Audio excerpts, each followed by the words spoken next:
Coupe du Monde 2022, Benzema décline l'invitation, Giroud sur le banc? Le journal des Bleus. Et voilà, c'est fini.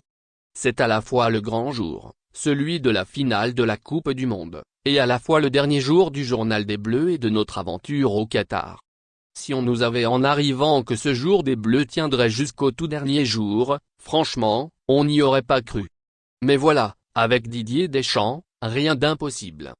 D'ici au match contre l'Argentine, jetons un œil à l'actualité de l'équipe de France. Les malades sont de retour. Première bonne nouvelle, les malades Ibrahima Konaté, Raphaël Varane et Kingsley Coman ont tous trois réintégré le groupe pour la séance d'entraînement collectif, samedi soir, au stade Jassim Ben Hamad. Surtout, aucun nouveau cas n'est à signaler ce dimanche matin, à quelques heures du match. Jusqu'ici tout va bien. Thuram à gauche, Giroud sur le banc?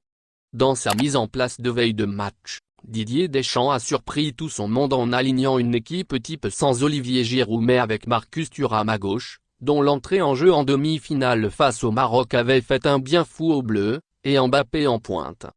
Si le buteur de l'AC Milan a finalement retrouvé sa place en pointe lors de la seconde partie de l'opposition, la possibilité de le voir débuter sur le banc existe bel et bien. Réponse définitive sur les coups de 17h, une heure avant le coup d'envoi. Pas de Benzema dimanche à Doha.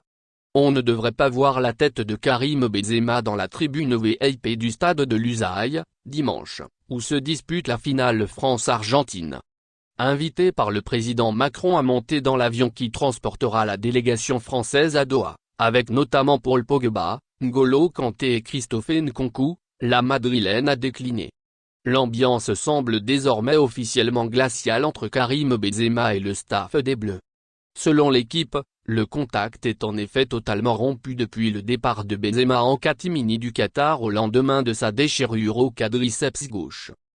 Le Ballon d'Or 2022 aurait en effet souhaité rester soigner sa blessure sur place alors que Deschamps préférait ne pas avoir un cas compliqué à gérer sur les bras.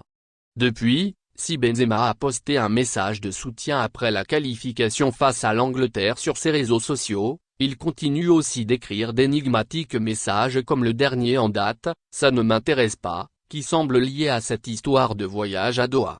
Bonne ambiance. Le programme du jour. La Fédération française de football a prévenu samedi soir qu'elle invitait les supporters des Bleus à se rassembler dimanche à partir de 11h au niveau de l'hôtel Hilton, de Doha. De là-bas, une marche groupée sera organisée afin de se diriger tous ensemble vers 15h jusqu'à une station de métro menant au stade de Lusail. De leur côté, journée classique d'avant-match pour les Bleus, qui prendront la direction du stade 3 heures avant le coup d'envoi. Merci de bien vouloir activer la cloche et de cliquer sur j'aime.